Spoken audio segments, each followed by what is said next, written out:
As you can see at the back of me, which is here, I am at the monastery temple, and I'm going to be staying here for a couple of days with the monks to meditate, to help the community, and to have an experience that I haven't experienced before.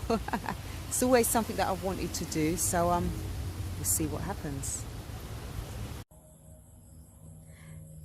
Day one. It's now 9 p.m. in the night, so I am getting ready to go to my bed, as I need to be up for 4 a.m. for the first meditation. Then between 5 and 6 I will have food, and then we go off to do our own meditation and relax.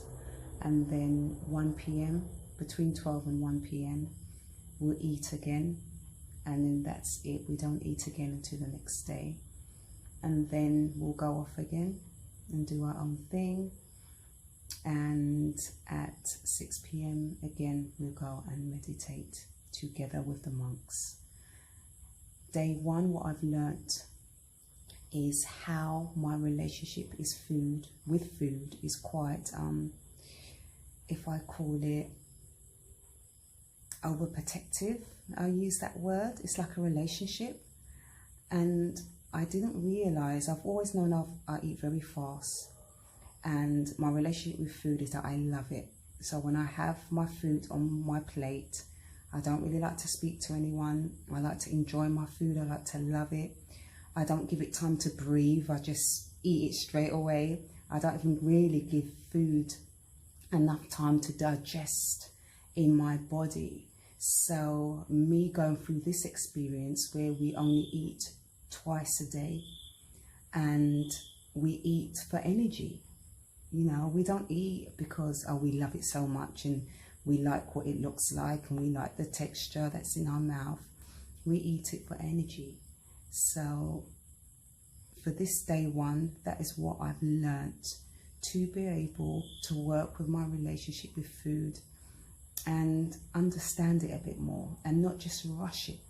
You know, it's going into my temple. So I need to be able to be aware of how I'm eating, how it's digesting in my body, and understand and listen to my body more when it comes to food. So that is what I've learnt. I'm very tired, as you can see. Look at my eyes, I'm very tired. So I'm going to sleep now, and tomorrow's another day. It is now 4 a.m. in the morning, so I am going for my first meditation of the day. Let's see how that goes.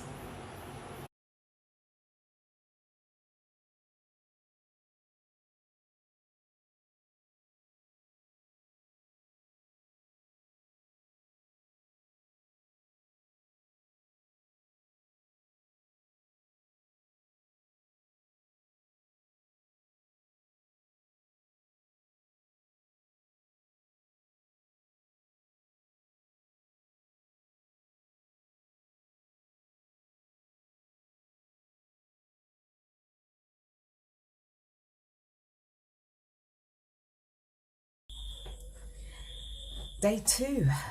So, how did day two go? It's after 10 at night, so it's sleep time. So again, I look very tired. I had a packed day today, from 4 in the morning all the way through until this evening.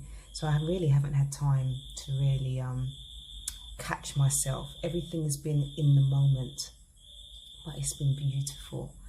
It's been an experience that I have never experienced before in my life.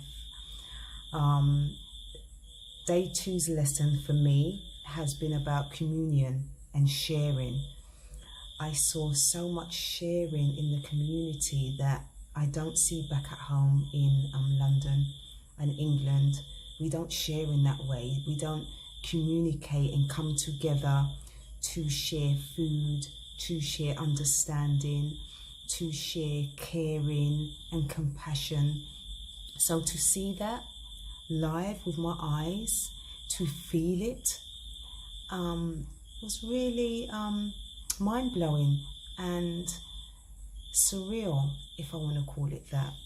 So 4 a.m. I had went and had meditation with the monks, then came back and just meditated with myself, relaxed, and got ready for our first eating of the day, which was starting from around 6.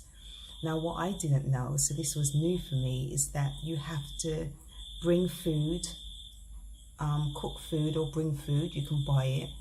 Everyone has to, so the community comes into the temple. It's not just people that stay here.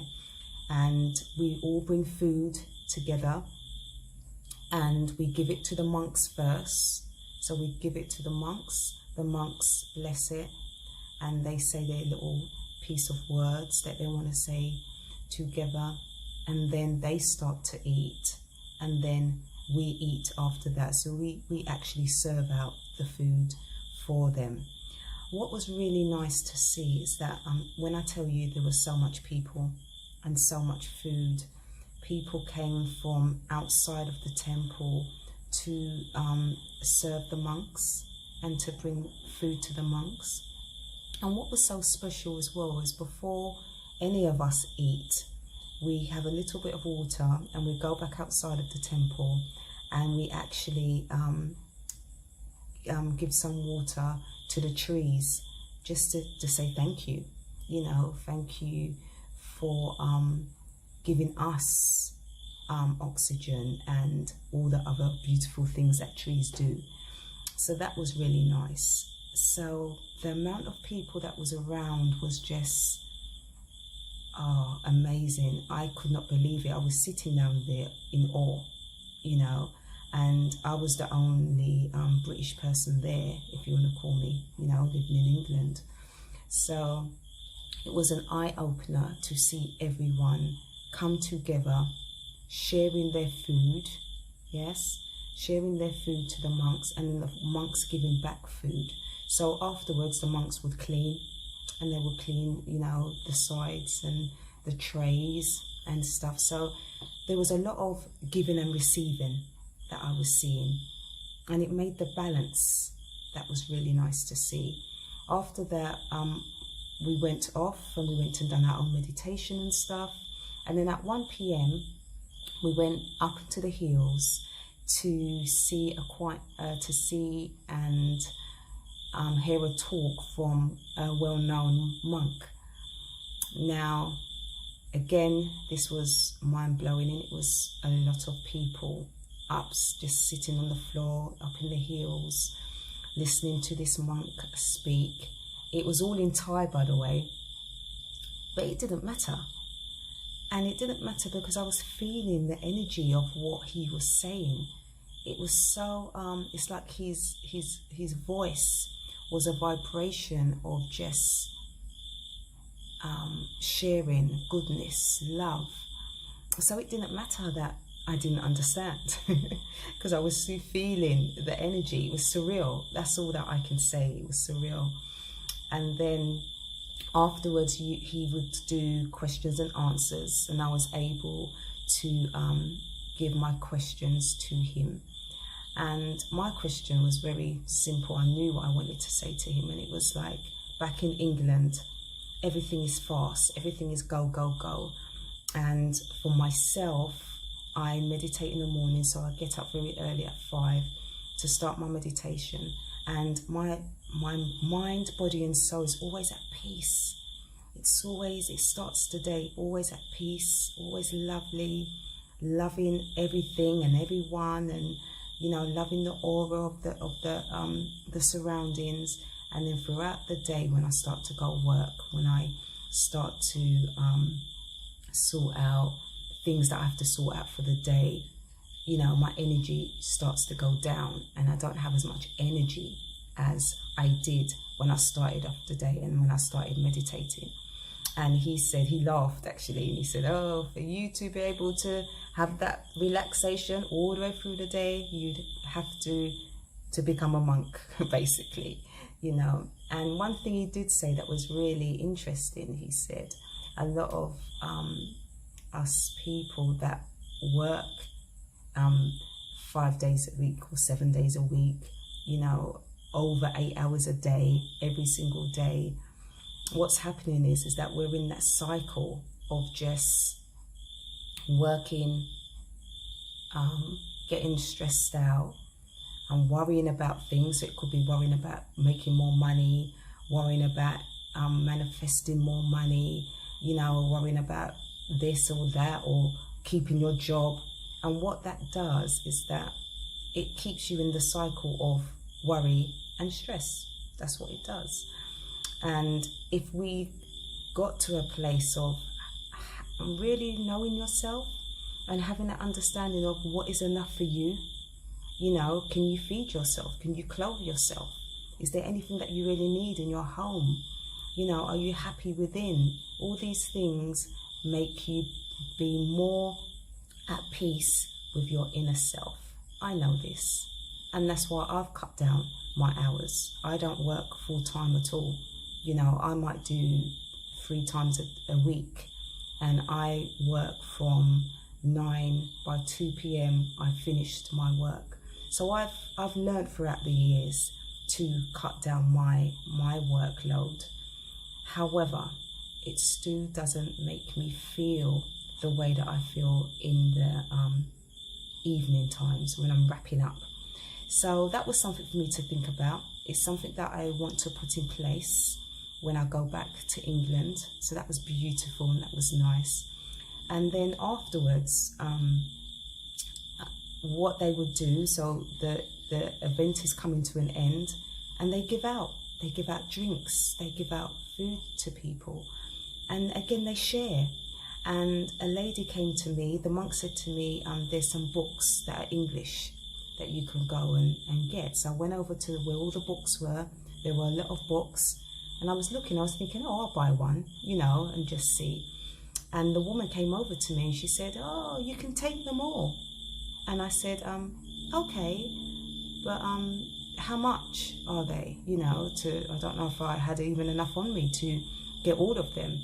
And she said, no, it's all free. Just take them all if you want to. And again, I said, look at that. Look at the sharing. So when we came to this event, you could give a donation if you wanted to. You didn't have to. But again, what was I seeing? Giving and receiving at the same time. Giving and receiving at the same time. And that is what I really loved. So for these 2 days, what did I get out of these 2 days? To work on my relationship with food, which I want to do. And to be able to continue to work on my compassion and my communion with myself first. Have to work with myself first and then be able to share with others. And definitely get to a stage of where I'm at peace, at least most of the day. You know, not just the beginning of the day, and then I can feel that I need to work on my energy and I have to meditate a lot more to bring back that peace at the ending of the night. So that has been my 2 beautiful days. I would say to anyone, if you want to try going into a monastery and being with the monks and just observing and seeing how the community lives and how they live every single day, it will be amazing. It will make your mind think just a bit more differently about the world. Okay, I'll leave it there.